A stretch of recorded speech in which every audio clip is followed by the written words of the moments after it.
Welcome to part 2 of Exploitation Exploration, where I'm taking your movie recommendations and then reporting back 5 movies at a time.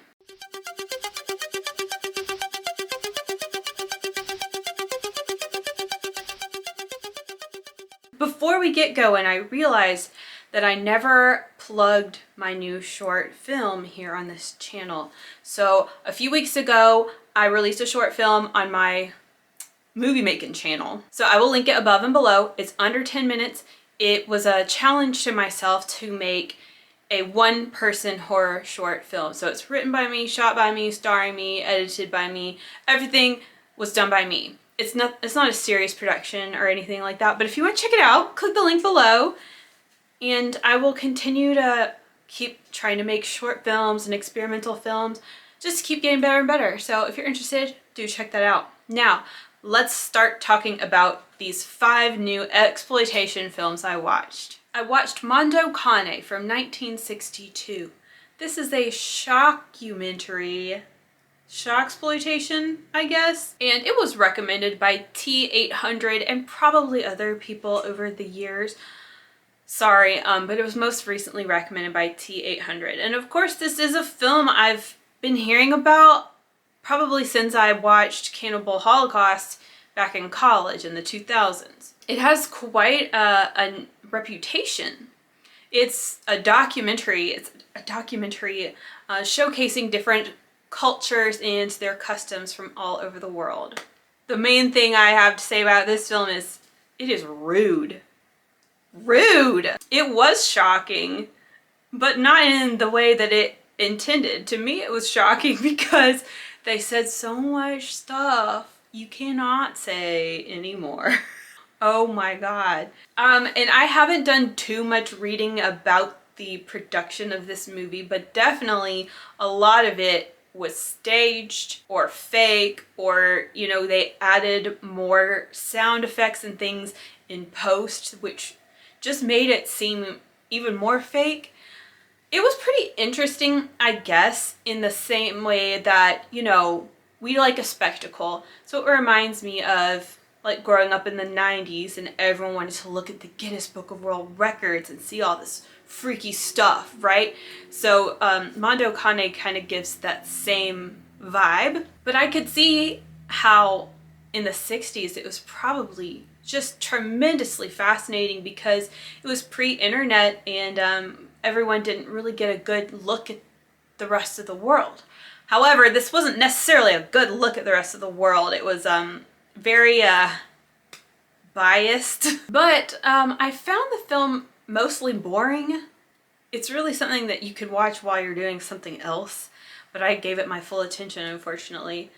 It's not like I regret watching it because it's definitely something that I wanted to watch for a long time. And I have to appreciate the incredible effort that probably went into making this. And there were certain things that were said and shown in this film that were really sickening. Like the missionaries in New Guinea, like giving the native people communion. It was just, I think it was supposed to be a heartwarming thing to see back then, but I thought it was really gross. I mean, there's a lot of gross stuff in the movie for sure. I mean, there's animal cruelty and all that, so it's not for everyone. But yeah, it was pretty boring. I gave this a D+. I don't know. It's one of those things where this film is obviously important, so it's hard to say like it wasn't good, right? But for me, I'll give it a D+. I watched Gator Bait from 1974. For more Hicksploitation. This was recommended by DeadRinger22000 and Rob from Exploitation Reviews. Gator Bait makes me laugh for many reasons, one of them being in my home we made a song about the movie, so we're still singing it all the time. Gator Bait. Da-doo, Gator Bait. Oh, someone help me. This film is about, I guess it's Louisiana. We're in the country, we're in the swamp, and there is this lady who lives in the swamp and just lives off the land. She's a wild Cajun woman, and some townspeople, like townspeople are trying to mess with her sometimes. So these townspeople, basically these two guys from town, do something very bad and they blame it on Desiree, the Cajun woman. So then a huge group of men from the town go out into the swamp to find her and punish her. I thought this might be a rapey movie. There's definitely a lot of talk about it, but not really so much action. So if that's the sort of thing you don't want to see in a film, or am I just the only one around here? Anyway, you don't have to be stressed. You can just relax and watch the film.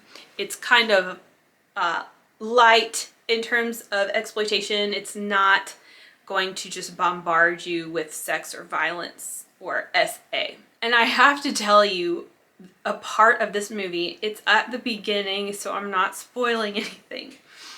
But we are looking at these country folk, and there's a girl hanging up clothes on the line.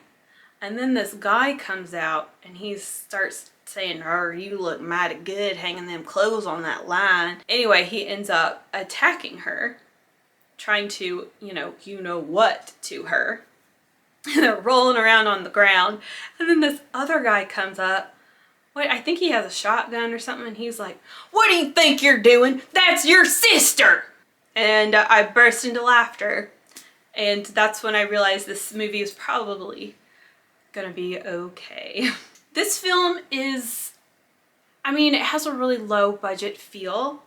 There's not a lot to it, but I think the casting is really good. The acting was really good. And then, of course, we have Claudia Jennings, that's her name. We have Claudia Jennings playing Desiree, and she is awesome. She's so cool. I loved her in this role, and I loved this idea of a woman living off the land in the swamp, and also just being fine as hell. The film has a lot of repetitive dialogue, but some of the things they are saying are so funny. So the quote I put a spotlight on here in my Letterboxd review is, "I'd like to get me a gob of that." This film also reminded me a lot of Boggy Creek, which they're not even like in the same genre or anything. They're both from the 70s, but just the fact that it has this very homemade feel, and it's a lot about the natural setting. So you get a lot of like nature B-roll, and you just really feel submerged in the environment. It also kind of reminds me of Boggy Creek because Desiree has a theme song, and one of the characters from Boggy Creek has a little folky theme song as well. So I would call this film charming and lovable, even though it's like kind of boring. So this is definitely a film you could do something else while you're watching it. I was painting while I was watching it. And ultimately I gave it a C-, which sounds harsh, but like it was pretty good. Gator Bait. Next up was Truck Stop Women from 1974. I forgot to look it up. This is probably Exploitation, or if Trucksploitation is a genre. This was recommended by Jordan C. So this movie is about this truck stop that is owned and operated by this lady named Anna. And it is a normal functioning truck stop, but it's also like a brothel. And they also have like this crime ring where they'll go and rob trucks on the highway. So Anna has a staff of women, so the women are doing the prostituting, but they're also like, they'll be the ones who'll go out on the road and be like, "Oh, we need help from this passing truck." And then when he stops to help, they attack him and steal his truck. And I'm a little confused about what exactly happened here, but basically this other crime group set out to kind of put Anna out of business. So it's just all about what ensues after that. So the lady that plays Anna was so cool. She was a queen. I love these like older boss bitches. Like I love these brothel mothers. So Anna was very fierce. And in this film, she has a daughter. Was her name Rosie? Played by Claudia Jennings. I was like, wow. Small world. So this movie's pretty fun. Like it's just filled with action and strategy and a lot of fun like driving montages and just shots of gas stations and trucks and all that sort of thing. It has a very nice American feel. I think there was a bit of a lack of women. Okay, hear me out. Wouldn't it be cool if all of Anna's employees were women?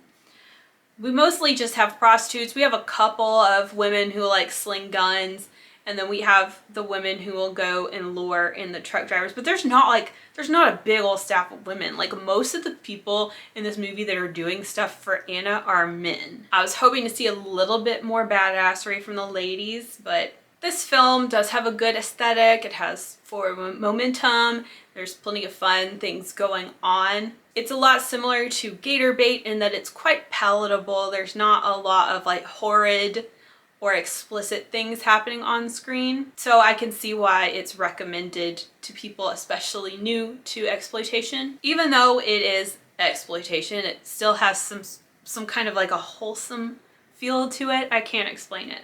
But I thought Truck Stop Women was really fun, and I gave it a C+.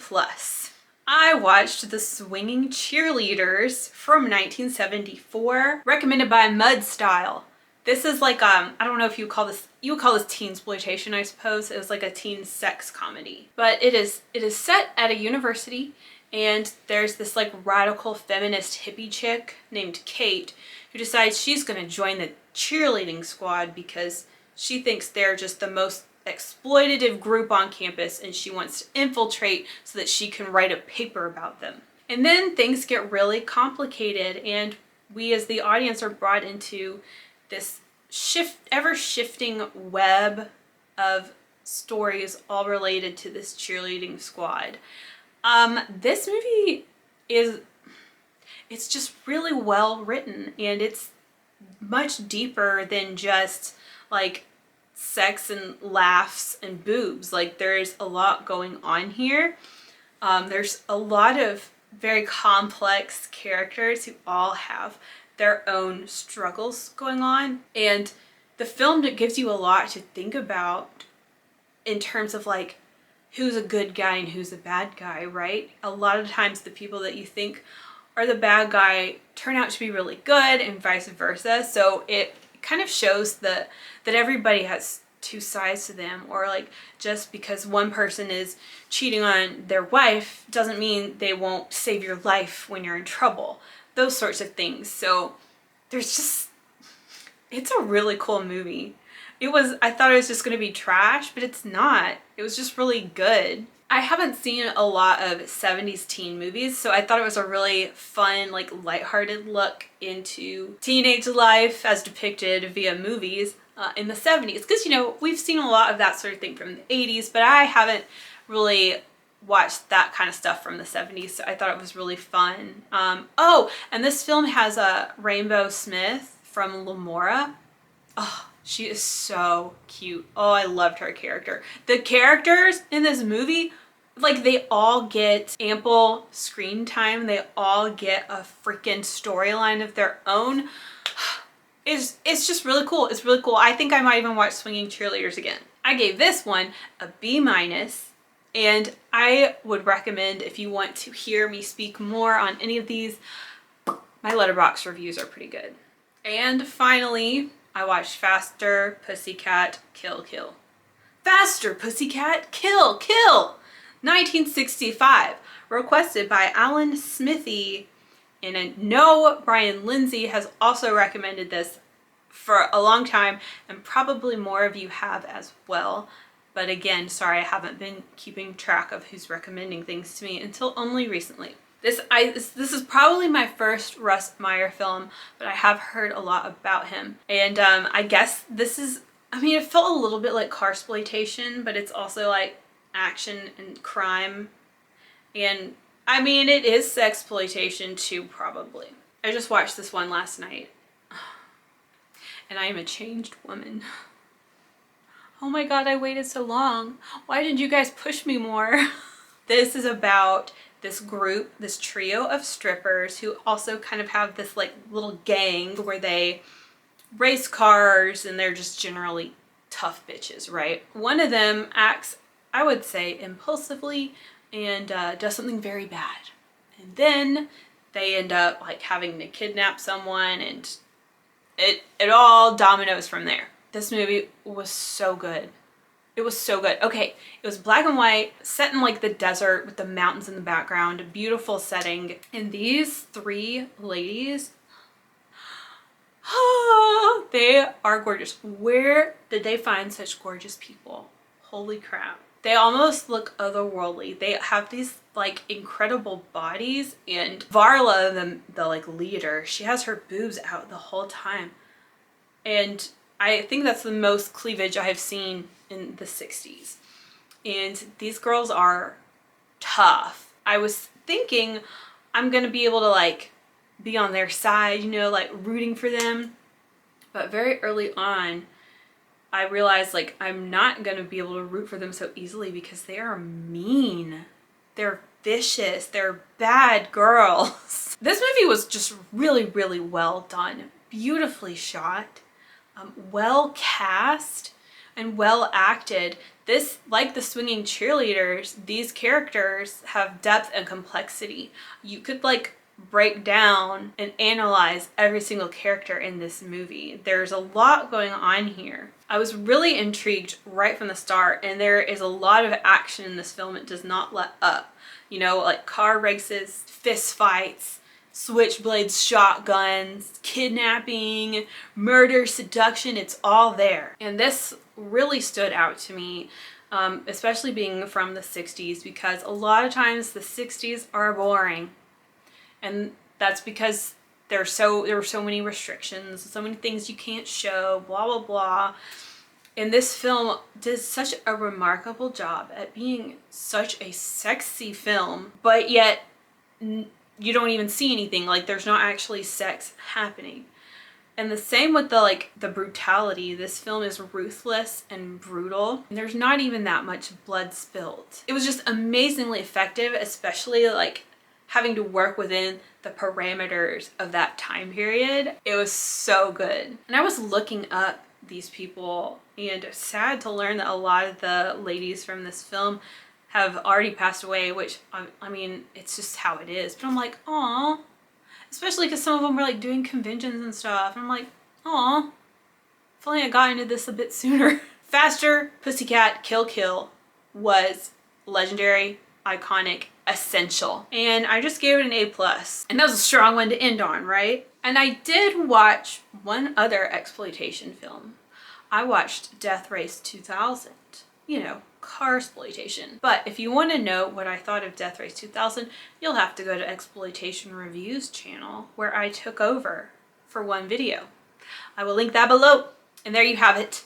Exploitation Exploration Chapter 2 is complete. Thank you for your recommendations. This has been really fun. I love continuing to sample different genres from underneath the exploitation umbrella. So keep coming back for future installments.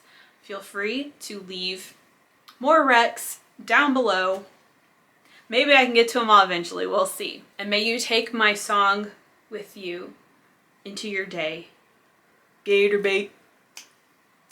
Gator bait. Ciao.